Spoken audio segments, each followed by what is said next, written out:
우리가 어떤 일을 다시 되돌릴 수 없다라고 말을 할 때 보통 주사위는 던져졌다라는 말을 쓰곤 하죠. 이와 비슷한 말로 엎질러진 물은 다시 되담을 수 없다라는 말을 쓰기도 합니다. 사실 이 말을 처음 한 사람은 우리가 알고 있는 강태공이라는 사람인데요.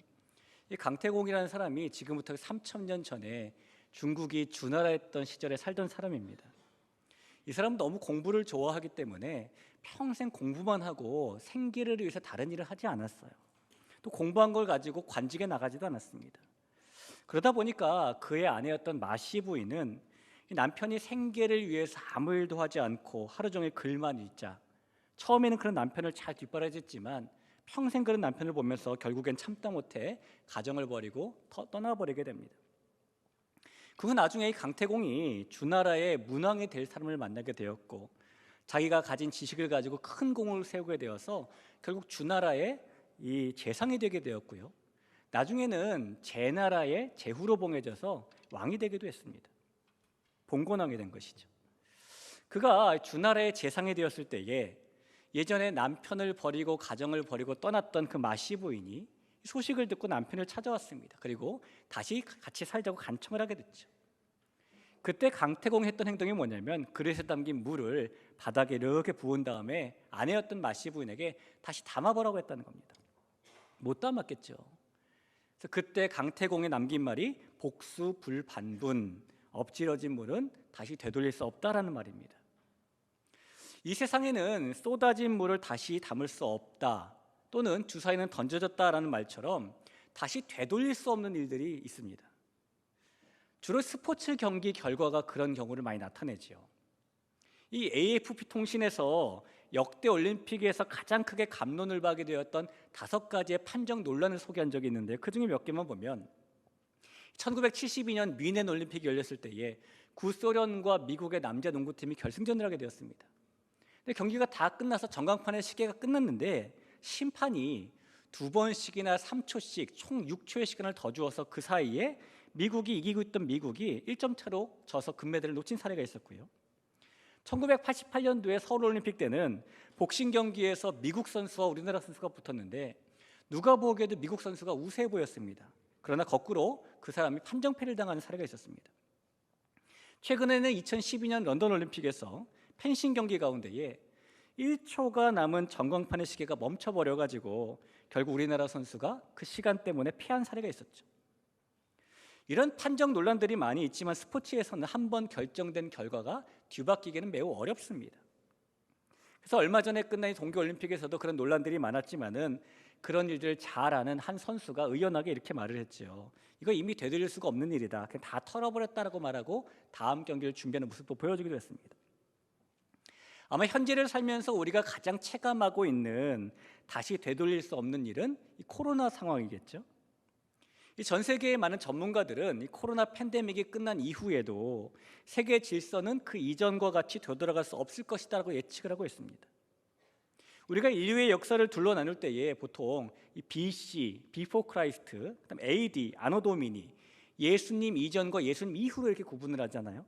근데 이제는 인류의 역사를 BC, Before 코로나, AC, After 코로나, 코로나 이전과 코로나 이후로 나눠야 된다고 말할 정도로 정말 2년 사이에 많은 것이 변했고, 또 그 변한 것들 가운데는 다시 되돌릴 수 없는 것들이 많이 있습니다. 우리가 원하든 원하지 않든 점점 접촉 대신에 접촉하지 않는 언택트가 선택이 아니라 필수가 되어버렸고요. 그러다 보니까 과거의 모습으로 돌아가기 힘든 것도 분명히 있는 게 사실입니다. 아마 이런 시대에서 교회도 과거의 모습만 고집할 수는 없을 거예요. 앞으로 교회도 이 과거의 모습을 바탕으로 하되 새로운 시대에 맞는 모습을 장착해서 복음사역을 감당해야 될 것입니다. 왜냐하면 우리가 되돌릴 수 없는 일을 만나고 있기 때문인 겁니다. 이 스포츠 경기 결과나 아니면 코로나 상황도 되돌릴 수 없는 일이지만 사실 예수님을 믿는 저와 여러분에게는 다시 되돌릴 수 없는 일이 다 하나씩 있습니다. 그것이 무엇이냐면 우리가 하나님께서 주신 믿음을 가지고 믿음의 길에 들어섰다는 그 사실입니다. 우리가 걷고 있는 신앙의 길은 이미 주사위가 던져진 길이에요. 오늘 바울이 준 에베소서 2장의 말씀을 통해서 이미 주사위가 던져진 믿음의 길은 어떤 길인지, 우리가 그 길을 어떻게 걸어야 되는지를 만나볼 때에 하나님이 주시는 큰 은혜가 우리 가운데 임하기를 간절히 축복합니다. 오늘 말씀의 시작은 그러므로 생각하라라는 본문으로 시작을 하고 있습니다. 11절을 한번 볼까요? 그러므로 생각하라. 너희는 그때 육체로는 이방인이요 손으로는 육체에 행한 할례를 받은 무리라 칭하는 자들로부터 할례를 받지 않은 무리라 칭함을 받는 자이라라는 말씀입니다. 이 바울이 생각하라라고 말을 하는데요, 이 말은 너희는 절대로 잊지 말아라, 꼭 기억해라라는 그런 의미입니다. 보통 우리는 기억이라는 말을 사용할 때에 뭔가를 잊어버리고 있다가 다시 생각났을 때 기억 이렇게 생각을 하죠. 예전에 그랬었지라는 기억이라든가 맞다 그게 거기 있었지 라는 기억이라든가, 우리가 주로 이렇게 잊고 있다가 다시 생각해낼 때의 기억이라는 말을 사용하지만 오늘 11절에서 이 바울이 말하고 있는 생각하라, 기억하라는 말은 잊고 있는 무엇인가를 끄집어내라는 말씀이 아니에요. 이것은 오히려 거꾸로 잊어버리지 않도록 계속 기억하고 있어라라는 그런 의미입니다. 여러분, 사람이 모든 것을 다 기억하고 살 수는 없습니다. 사람의 뇌는 들어오는 수많은 정보를 다 저장하지 않기 때문이에요. 우리가 매일 접수하는 수많은 자극들 중에서 우리 머릿속에 기억으로 남는 것은 채 1%도 되지 않는다고 합니다. 그런 기억들은 우리 뇌 속에 있는 해마라는 곳에 저장이 되는데요, 그 가운데서도 자주 생각하고 자주 기억하는 그런 것들 있죠. 이런 것은 해마의 저 깊이가 아니라 가까운 곳에 저장이 된답니다. 마치 우리가 컴퓨터를 사용할 때에 많은 자료들이 컴퓨터에 들어가 있지만 자주 쓰는 것들은 바탕화면에다가 아이콘으로 만들어 놓고 꺼내 놓기도 하죠. 그런 것과 똑같습니다. 그러니까 바울이 지금 생각하라, 기억하라라고 말하는 것은 그렇게 잊어버리지 않도록 우리의 뇌의 바탕화면에다가 이 사실을 꼭 새겨놓고 있어라라는 말씀이에요. 자, 그러면 여러분, 바울이 지금 그렇게 새겨놓고 있어라, 잊어버리지 말아라, 꼭 생각해라라고 말하는 것은 도대체 무엇에 대한 것일까요? 이 영광스러운 교회인 우리가 이렇게 늘 잊지 않도록 노력하며 계속 기억해야 될 것이 무엇일까요? 오늘 본문 말씀에 보시면 그 해답이 나와 있는데, 오늘 본문에는요, 때를 가리키는 말 가운데 서로 상반되는 두 개의 단어가 나옵니다. 여러분께서 성경을 한번 보시면 11절에는 그때는 이라는 말이 나오는데, 또 12절에도 그때는 이라는 말이 나오는데요, 13절을 보면은 그때와 상반된 이제는 이라는 말이 나오고, 또 19절에 보면은 이제부터라는 말이 나옵니다. 그때와 이제라는 서로 상반된 때를 가리키는 두 단어를 통해서 지금 바울은 에베소 교회 성도들에게 너희의 그때와 너희의 이제가 있다, 그런데 너희의 그때와 너희의 이제가 다르다라는 사실을 잊지 말고 기억하라 라고 지금 말하고 있는 겁니다. 인류의 역사가 이렇게 BC와 AD로 나뉘듯, 지금의 상황이 코로나 이전과 코로나 이후로 나뉘듯 이전과 이후가 확연하게 달라지는 일들이 많이 있죠. 이런 말 들어보셨습니까? 우리나라의 대중가요는 서태지 이전과 서태지 이후로 나뉜다, 이런 말도 있고요. 현대 문명은 스티브 잡스 이전과 스티브 잡스 이후로 나뉜다는 말도 있습니다. 또 누가 했는 말인지 모르지만 어느 사랑꾼의 말 가운데 이런 것도 있어요. 내 세상은 널 만나기 이전과 널 만난 이후로 나뉜다.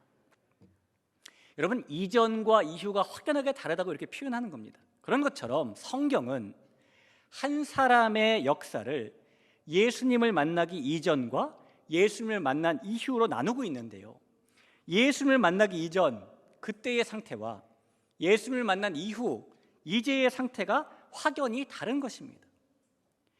예수님을 만나기 이전 그때의 삶은 아무리 가진 것이 많아도, 아무리 지혜가 출중해도, 아무리 성공했을지라도 결국은 멸망이라는 길을 갈 수밖에 없는, 그러나 반면에 예수님을 만난 이후 이제의 삶은 세상 사람들 눈에 보기에는 보잘것없어 보일지 몰라도 하나님의 자녀요 천국의 백성이라는 큰 차이를 가지게 되는 것입니다.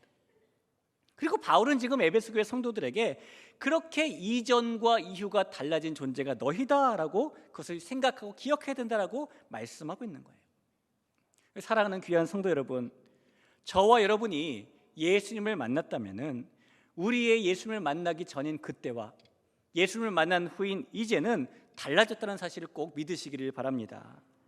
그리고 그렇게 달라졌다는 사실을 잊어버리지 않기 위해서 계속 생각하고 계속 기억할 수 있기를 간절히 축원합니다.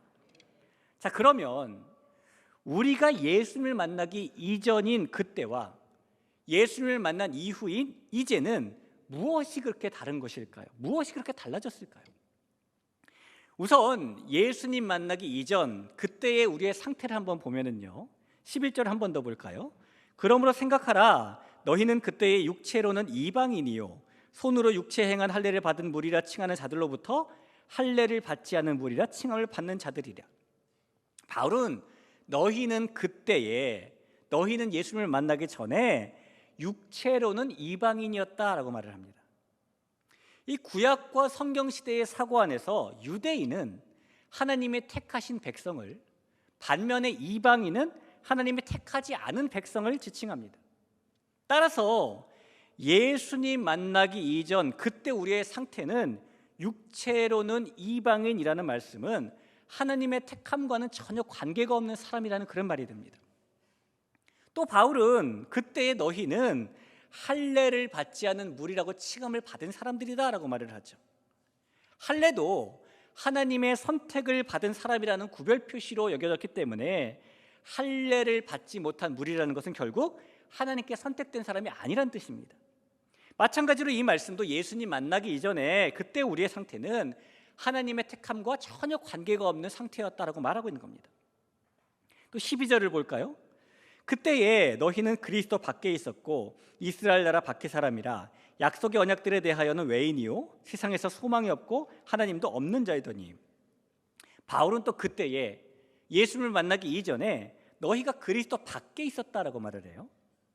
여러분, 예수님께서는 예수님 안에 있는 사람들의 모습과 예수님 밖에 있는 사람들의 모습을 설명해 주신 적이 있었는데, 그때 예수님 밖에 있는 사람의 상태는 버려져서 불에 던져진다라고 말씀하셨어요. 요한복음 15장 6절인데요. 사람이 내 안에 거하지 아니하면 가지처럼 밖에 버려져 마르나니 사람들이 그것을 모아다가 불에 던져 사르느니라. 그러니까 예수님을 만나기 이전 우리의 상태는 불에 던져 사라질 수밖에 없는 상태였다는 겁니다. 또 바울은 그때 너희는 이스라엘 나라 밖의 사람이라고 말을 하죠. 이스라엘은 하나님이 왕으로 계시는 나라, 하나님이 통치하시는 하나님의 나라를 말합니다. 하나님 나라 밖의 사람이라는 것은, 이스라엘 나라 밖의 사람이라는 것은 부드럽게 말하고 있는 것 같지만 직설적으로 말하면 그 나라에서 멀리 쫓겨난 사람, 다시는 얼씬거리지 못하도록 추방당한 사람이라는 뜻이에요. 그러니 예수님을 만나기 이전 우리의 상태는 하나님 나라에 들어가지도 못하고 쫓겨날 수밖에 없는 상황이라는 겁니다. 그래서 결국 예수님을 만나기 이전 우리의 모습이 어떤가? 이 12절 후반부에 있는 것처럼 약속의 언약들에 대해서는 외인이고 세상에서 소망이 없고 하나님도 없는 자의 모습이 바로 그때의 모습입니다. 오늘 본문의 앞 단락에 나오는 에베소서 2장 1절에서 3절도 동일하게 말하고 있어요. 그는 허물과 죄로 죽었던 너희를 살리셨도다. 그때에 너희는 그 가운데서 행하여 이 세상 풍조를 따르고 공중 권세 잡은 자를 따랐으니 곧 지금 불순종의 아들들 가운데서 역사하는 영이라. 전에는 우리도 다 그 가운데서 우리 육체 욕심을 따라 지내며 육체와 마음에 원하는 것을 하여 다른 이들과 같이 본질상 진노의 자녀였더니라고 말씀합니다. 아무리 선한 사람이어도, 아무리 아름다운 사람이어도, 아무리 부가 출중한 사람이어도 예수님 만나기 이전의 인생은 죽어있는 상태, 특별히 영적으로 죽어있는 상태라는 것이 하나님의 진단입니다. 그렇게 영적으로 죽어있는 상태이기 때문에 이 세상 풍조를 따르고 공중권세 잡은 자를 따르는 모습을 가졌다는 것이죠. 또한 영적으로 죽은 사람이기 때문에 육체의 욕심을 따라 살고 자기 마음에 원하는 대로 하며 사는 모습이 그때의 모습이었다고 말을 합니다. 예수님을 만나기 이전 우리의 그때의 모습은 이런 모습이에요.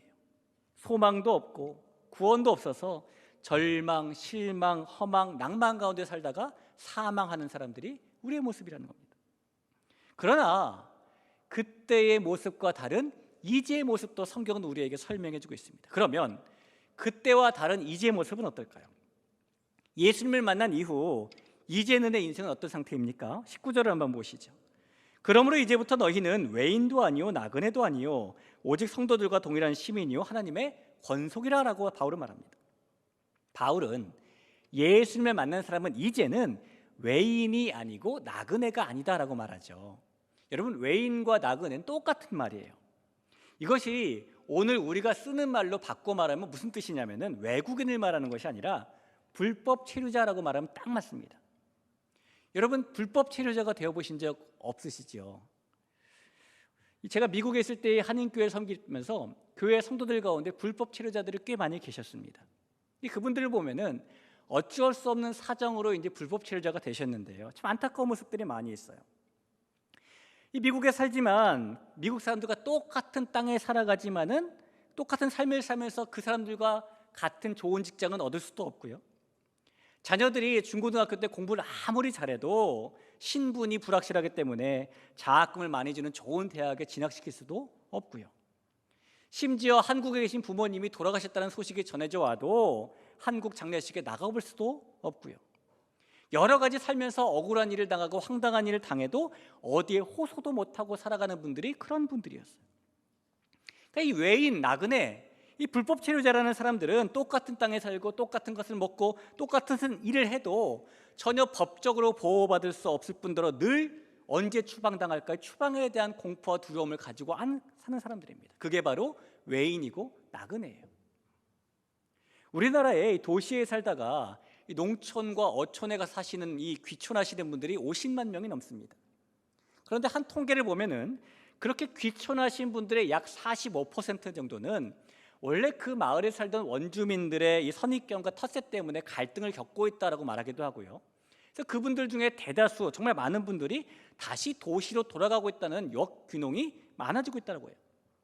어떤 분은 나는 귀농을 했는데 20년이 지났는데 20년 동안 한 번도 주민으로 인정받은 적이 없다라고 하소연하기도 하고, 어떤 분들은 자기는 이 원주민들에게 주민이 아니라 외지인이고 외계인이다라고 하소연하는 분들도 있고, 그렇게 살면서 황당한 일도 당하고 억울한 일도 당해도 정말 어디에 말할 수도 없다는 하소연하는 분들도 많이 있습니다.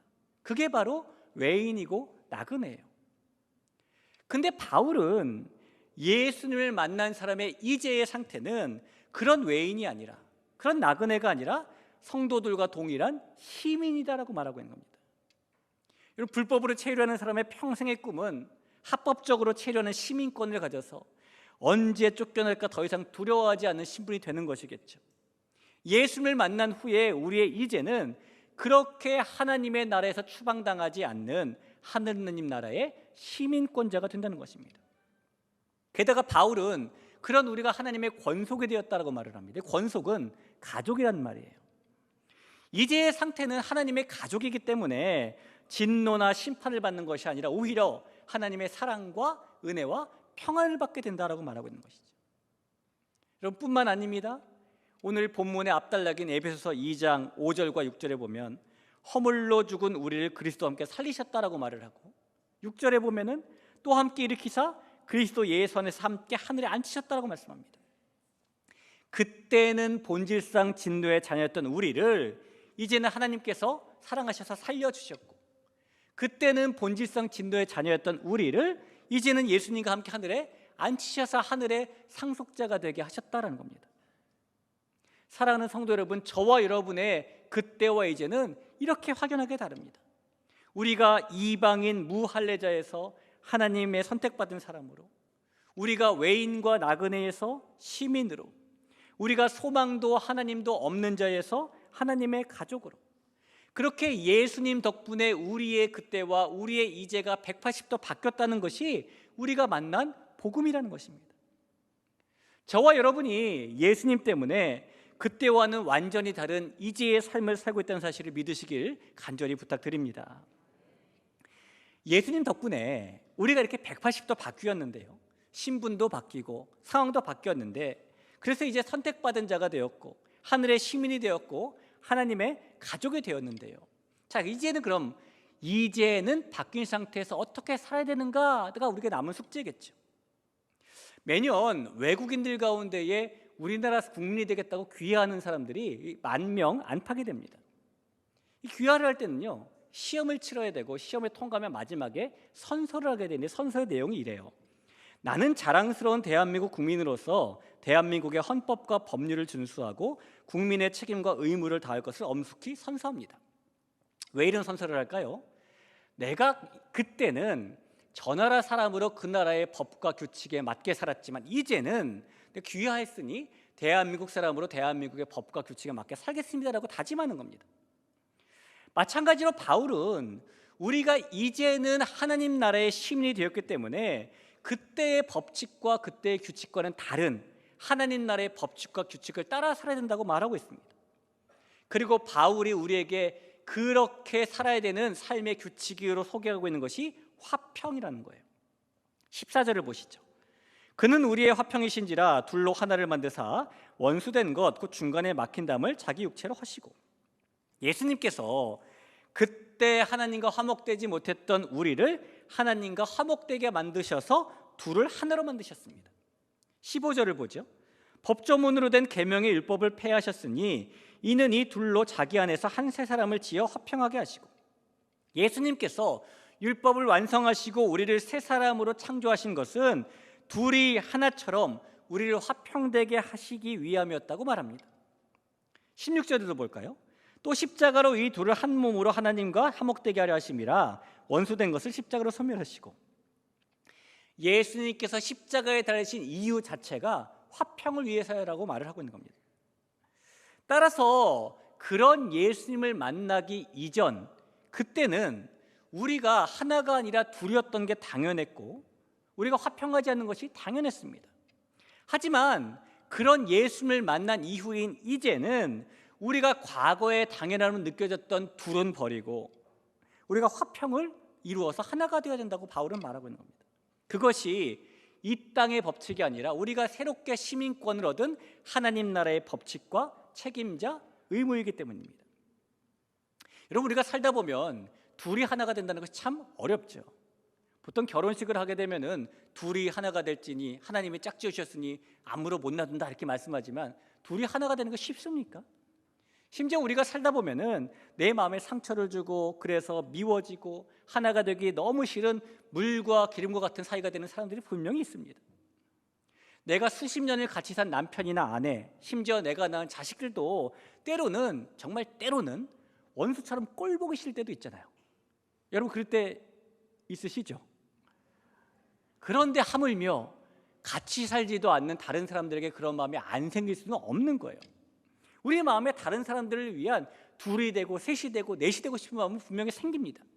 그러나 성경은 우리가 예수님을 만나기 이전 그때에는 그런 모습이 당연했지만 예수님을 만난 이후에는 당연하게 여기지 말고 어려워도 둘이 하나가 되는 화평의 모습으로 바뀌어야 된다라고 말씀하고 있습니다. 오늘 우리가 읽은 짧은 이 본문 단락에만 보면은요, 둘이 하나가 되라는 말씀이 얼마나 많이 있는지 몰라요. 14절에도 보면 둘로 하나를 만드사, 15절에도 둘로 한 세 사람을 지어, 16절에는 둘을 한 몸으로, 18절에는 둘이 한 성령 안에서, 이렇게 둘이 하나가 되라는 말씀이 계속 나오고 있습니다. 그런 것을 보면 어렵지만 예수님을 만난 후에 이제의 삶에는 둘이 하나가 되는 것이 너무너무 중요한 일이 분명합니다. 근데 문제는요, 우리가 예수님을 만났다고 우리의 마음이나 성격이나 태도나 말투나 습관이 갑자기 180도 확 바뀌는 게 아니라는 데 있죠. 우리가 이렇게 확 바뀌면 좋겠지만 우리는 이렇게 서서히 바뀌어가는, 때로는 바뀌어가다가 이렇게 돌아가기도 하고 다시 이렇게 이런 사람들이 우리 아니겠습니까? 어떻게 그전에는 물과 기름 같았던 사람들과 예수님 믿게 되었다고 우리가 화평을 이룰 수 있을까요? 어려운 일입니다. 그러나 어려운 일이지만 불가능한 일은 아닙니다. 어떻게 가능한지 제가 한번 설명을 해볼게요. 여러분 커피 좋아하세요? 좋아하시면은 어떤 커피 좋아하십니까? 얼주가 그런 분들도 계시다고 하잖아요. 이 중에도 아마 그런 분도 계실지 모르겠어요. 얼어 죽어도 아이스 커피 뭐 이런 거라고 하죠. 이 미국의 3대 커피라는 게 있는데요. 이 3대 커피는 모두 시애틀이라는 도시에서 시작이 되었습니다. 이 시애틀은 1년 중에 6개월 이상 비가 오고 이렇게 우중충합니다. 그러니까 날씨 자체가 커피를 안 찾으면 안 되는 날씨예요. 그래서 3대 커피가 발달했는데, 그래서 우리나라 사람들 가운데도 커피를 좋아하시는 분들은 시애틀에 관광을 가면 꼭 세 군데를 들렸다고 해야 됩니다. 첫 번째는 스타벅스 1호점, 두 번째는 시애틀즈 베스트 커피 1호점, 세 번째는 털리스 커피 1호점. 이 세 개가 이제 3대 커피이기 때문인 거죠. 근데 반대로 외국 분들이 우리나라에 오셨다가 귀국하실 때 사가시는 커피가 있대요. 동서식품의 맥심 커피 믹스. 커피는 맥심. 이해하시죠? 이 맥심, 동서식품의 맥심이라는 커피가요, 상표권 때문에 수출용을 만들지 못합니다. 그러니까 외국에서 팔리는 것도 다 우리나라 국내용이 팔리고 있는 거예요. 그러니 얼마나 비싸겠습니까? 외국인들이 아마존에 들어가서 아마존닷컴에 들어가 산다는데 그것도 비싸대요. 그러니 외국인들이 우리나라에 왔을 때에 한번 맛보고 너무 맛있어가지고 이런 커피가 세상에 어딨나 그걸 바리바리 싸간다는 겁니다. 이런 커피 믹스를 우리가 뜨는 것을 딱 뜯어가지고 하얀 종이에다 한번 이렇게 쭉 뿌려보세요. 그 안에서 우리 육안에 뭐가 보이냐면은 까만색이라고 표현하죠. 커피 알이 보이고, 똑같이 하얀색인데 조금 굵은 설탕이 보이고, 조금 가는 프림 가루가 보이게 됩니다. 분명히 우리 눈에 분명하게 보여요. 그런데 이 세 가지를 모아놓고 거기다 뜨거운 물을 부으면 더 이상 그 안에서 우리는 커피 알갱이도 보지 못하고 설탕가루도 보지 못하고 프림까지도 보지 못하죠. 그냥 녹아서 한 잔의 커피가 될 뿐이기 때문입니다. 예수님을 믿기 이전의 우리의 모습은 서로 각기 다른 커피알, 프림가루, 설탕가루와 같았습니다. 모양도 다 달랐고요, 색깔도 다 달랐고요, 누가 봐도 한눈에 따로따로 다 구분이 되는, 그래서 서로 하나가 될 수 없는 그런 존재가 우리였어요. 아마 그때는 이렇게 말했을 겁니다. 커피가 설탕에게 말하기를, 야, 나는 설탕 너랑 달라. 사람들이 설탕 너도 얼마나 싫어하면은 그 손으로 꾹 잡고 너 조금 들어가라고 이렇게 털겠냐? 또 커피가 프림에게 말하기를, 야, 프림 나는 너랑 달라. 사람들이 너 건강에 좋다고 안 먹고 우유로 바꾸더라? 그러나 나는 안 바뀌어. 이랬겠죠. 그렇게 하나가 될 수 없는 존재가 우리들이었을 거예요. 그런데 거기에 예수님이라는 뜨거운 물이 부어지면 어떻게 될까요?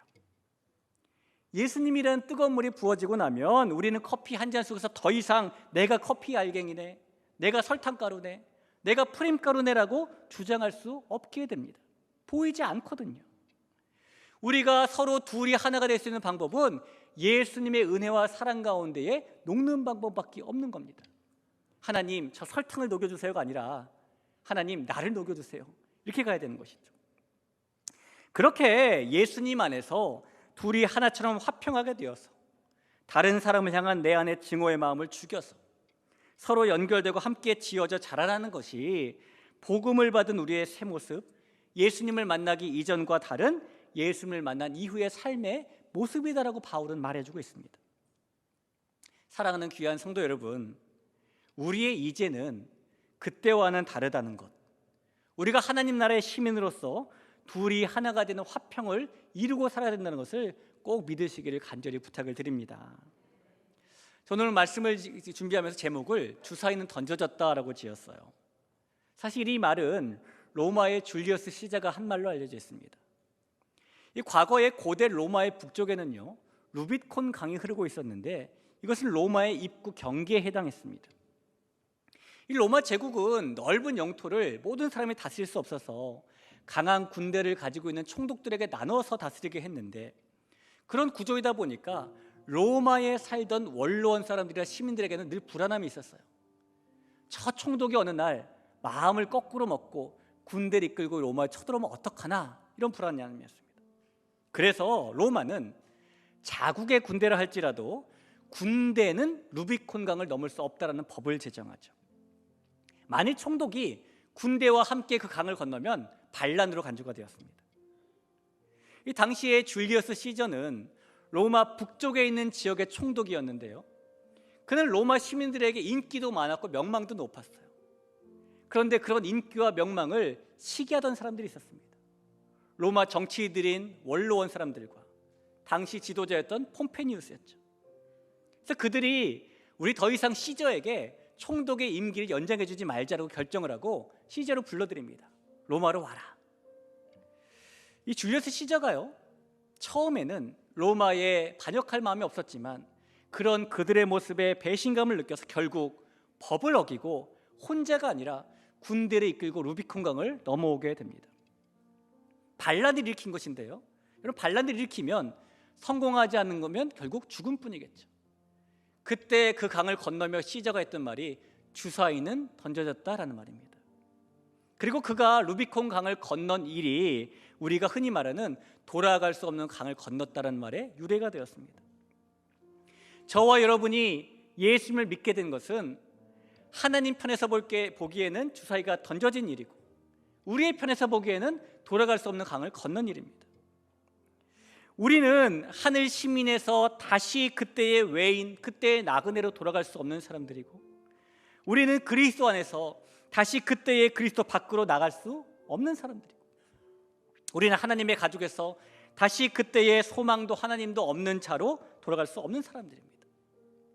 그러니 사랑하는 성도 여러분, 이미 돌아갈 수 없는 강을 건넌 사람으로서, 하나님의 시민이 된 사람으로서, 화평의 복음을 받은 사람으로서 하나님과 화목하고 사람들과 화평한 삶을 살아갈 수 있길 간절히 바랍니다. 나는 날마다 죽노라라고 고백했던, 너무 어려서 그렇게 고백할 수밖에 없었던 이 바울처럼 그때의 모습으로 다시 회귀하지 말고 하나로 함께 화평을 이루어서 하나님의 영광스러운 성전으로, 하나님이 거하시는 아름다운 집으로 함께 지어져가는 주님의 영광스러운 교회가 저와 여러분이 되기를 간절히 축복합니다. 우리 그런 마음 가지고 같이 한번 찬송할까요? 이제 내가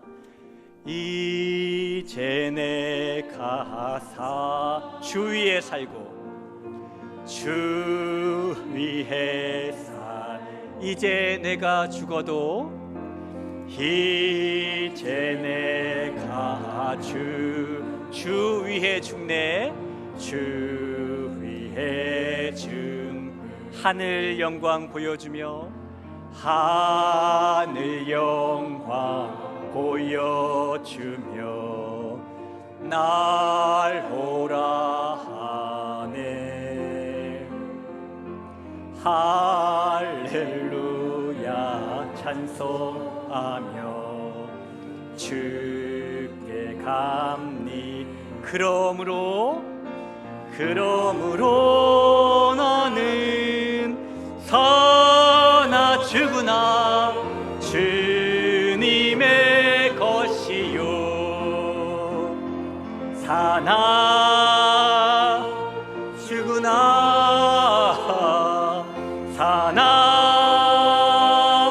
죽으나 날 위해 피 흘리신 내 주님의 것. 그러므로 나는 사나 죽으나 주님의 것이요, 사나 죽으나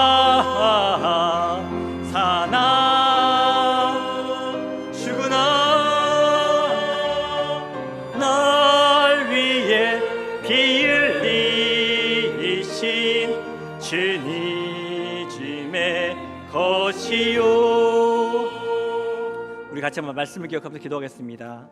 사랑하는 성도 여러분, 우리가 주님의 것이 되었다는 것은 다시 되돌릴 수 없는 일입니다.